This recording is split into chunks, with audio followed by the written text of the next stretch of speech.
네, 안녕하세요. 푸드온사입니다. 프리미어리그 20라운드 토트넘과 아스날의 경기. 9년 만에 토트넘이 홈에서 북런던 더비에서 패했습니다. 심지어 이번 시즌 더블이죠. 경기 분석 바로 가시죠. 먼저 라인업을 살펴보면 토트넘은 로메로, 다이어, 랑글레, 3백에 중원에 사르가 선발 출전했습니다. 왼쪽 윙백 자리에는 세세뇽이 선발로 나왔고 쿨루셉스키가 복귀했습니다. 아스날은 4-3-3으로 나왔는데 특히 파티, 웨데가르드, 사카 이 라인은 정말 무섭더라고요. 진짜 공잘 차는 약간 축구도사들 느낌이 물씬 났습니다. 이번 시즌 아스날은 이제 반박할 수 없는 우승 경쟁을 하는 팀이고 그 우승 경쟁을 하는 팀 상대로 토트넘은 너무 많은 허점들이 보인 경기였습니다. 해당 경기에서 토트넘이 전술적으로 아쉬웠던 부분을 딱 두 가지만 뽑자면 물론 더 많지만 첫 번째는 파이널 서드에서 공격을 주도하는 선수들의 차이. 축구에서 흔히 라인 간격이 중요하다고 하는 이유가 수비와 미드필드 간격이 벌어지면 사이사이에 상대 선수들이 자리를 잡으면서 균열을 만들 수 있기 때문인데요. 오늘 토트넘은 그런 장면들이 너무 많이 보였습니다. 특히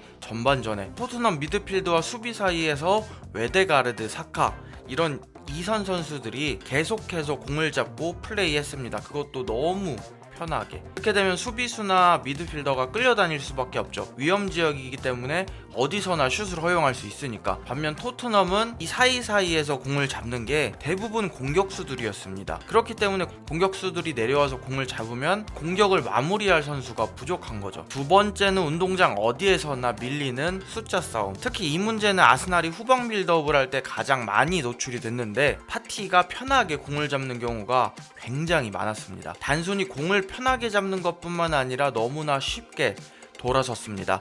그것도 노마크 상태에서. 축구에서 흔히 압박을 하기 가장 좋은 타이밍이 상대 선수가 공을 잡는 순간인데 이미 그 타이밍을 잃어버리는 순간 토트넘의 전방 압박은 끝나버리는 거죠. 그렇기 때문에 양팀 모두 전방 압박을 했지만 아스날의 전방 압박이 더 유효했고 아스날이 훨씬 쉽게 빌드업을 했습니다. 이는 수비수를 하나 늘리고 미드필더를 하나 줄이면서 오는 필연적인 부분이죠.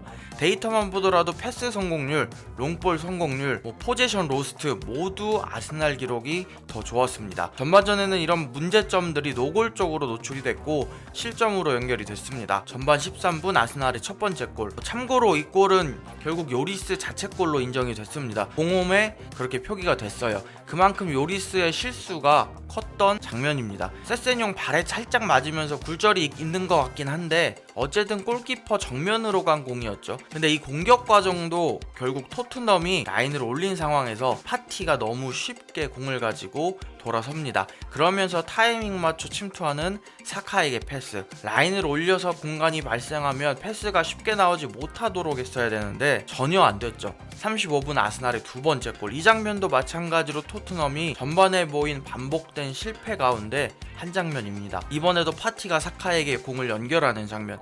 물론 첫 번째 골 장면에 비해 사카에 대한 압박은 토트넘이 잘 들어갔습니다. 하지만 라인 간격이 벌어지면서 그 공간을 사카가 파고들었고 호이베르가 자리를 비우면서 벌어진 공간으로 웨데가르드가 움직입니다. 그걸 놓치지 않고 사카가 웨데가르드에게 연결했고 웨데가르드가 중거리 슛으로 마무리. 이렇게 되면 파티가 두 골 모두에서 기점 역할을 한 거죠. 웨데가르드가 공을 잡는 순간 은케티아가 다이어를 끌고 가면서 앞에 공간이 열렸기 때문에 공을 터치하자마자 슛을 하겠다고 마음을 먹은 것 같아요. 토트넘 입장에서 특히 세세뇽 입장에서 이렇게 두 번이나 본인 쪽에서 털리니까 그 이후에는 쉽사리 올라가질 못했습니다. 이제 두려울 수밖에 없는 거죠. 이제 뒷공간에 대한 압박 때문에. 그러면서 전반전은 자연스럽게 아스날이 토트넘을 가둬놓고 패는 느낌. 대부분의 지표에서 아스날이 우세했습니다. 후반전에는 토트넘이 전반보다 훨씬 좋은 모습을 보여주긴 했는데 이게 또 아스날 램스데일 골키퍼가 미친 활약을 보여주면서 리드를 잘 지켰습니다. 찬스들을 보면 토트넘이 두세 골 이상 넣어서 2대2 혹은 3대3으로 경기가 끝났어도 이상하지 않은 경기였는데 램스데일 골키퍼가 1대1 찬스며 사각으로 가는 슛이며 헤더 슛이며 다 막았습니다. 토트넘의 유효 슈팅 7개를 모두 막아냈고 막아낸 골 기대값이 무려 2.41. 최소 완벽한 득점 2개 이상은 막은 거죠. 스탯만 놓고 보면 토트넘이 이긴 팀이라고 해도 과언이 아닙니다. 빅찬스는 같았지만 슈팅 숫자도 토트넘이 더 많았고 유효 슈팅도 토트넘이 더 많았고 결국 양팀 골키퍼의 수준 차이도 패배 요인 중 하나였다는 건 분명한 것 같습니다. 마지막으로 손흥민 선수 이야기를 하자면 아쉽게도 빅찬스 미스를 하나 기록했는데 전반전 토트넘의 가장 좋은 기회였죠. 침투하는 세세뇽에게 다이어가 롱볼로 연결하고 손흥민 선수는 박스 안으로 침투.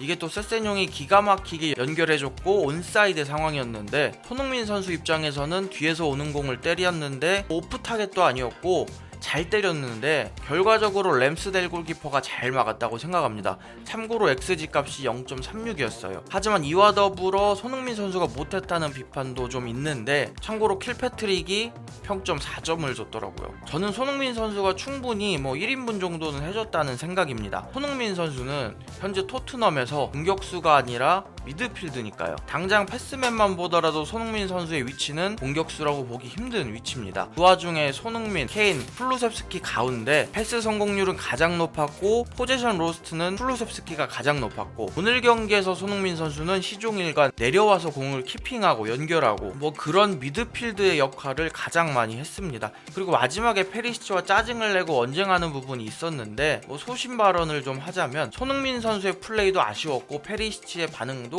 아쉬웠습니다. 사실 손흥민 선수에게는 두 번의 패스 타이밍이 있었습니다. 가운데로 침투하는 힐에게 패스할 타이밍과 돌아뛰는 페리시치에게 패스할 타이밍, 결과적으로 손흥민 선수는 이걸 모두 놓쳤습니다. 그럴 거면 차라리 슛이라도 했으면 어땠을까 싶습니다. 근데 페리시치가 짜증내고 포기하는 모습도 분명 좋지 못한 장면이죠. 우리가 수비수들한테 오프사이드라고 생각해도 슛을 불 때까지 끝까지 뛰라고 하는 것과 똑같은 거죠. 명백한 오프사이드 상황이 맞기는 해도 당장 힐도 끝까지 안 뛴다고 뭐라 하는 모습이죠. 그래도 힐 입장에서는 페리시치가 축구계에서 꽤나 선배일 텐데 어쨌든 짜증을 내더라도 페리시치가 끝까지 뛰고 판정 이후에 짜증을 냈어야 되지 않나 싶습니다. 그렇게 토트넘은 9년 만에 홈에서 아스날에게 졌고 콘테 감독은 경기 후 인터뷰에서 나는 아스날과 맨시티가 이번 시즌 우승을 경쟁할 수 있는 유일한 팀들이라고 생각을 한다. 어려운 경기가 될 거라고 예상했고 경기력에 실망하지 않는다. 골을 먹히고 무너질 수 있었지만 우리 선수들은 그러지 않았다. 우리는 챔스 진출을 위해 최선을 다해야 되고 훌륭한 선수들이 있어서 기쁘다. 그리고 모든 팀들은 돈을 쓸 수 있다. 다시 한번 이제 선수 영입에 대한 압박을 하는 것 같았습니다. 개인적으로는 현재 상황이 토트넘은 콘테에게 재계약을 하면 선수 영입을 지원하려는 것 같고 콘테 감독은 이제 니네가 성의를 보이면 나는 재계약을 할 것이다. 약간 이런 상태가 아닐까 추측을 해봅니다. 토트넘의 다음 경기는 20일 금요일 오전 5시 맨시티 원정입니다. 부족한 영상 봐주셔서 감사합니다.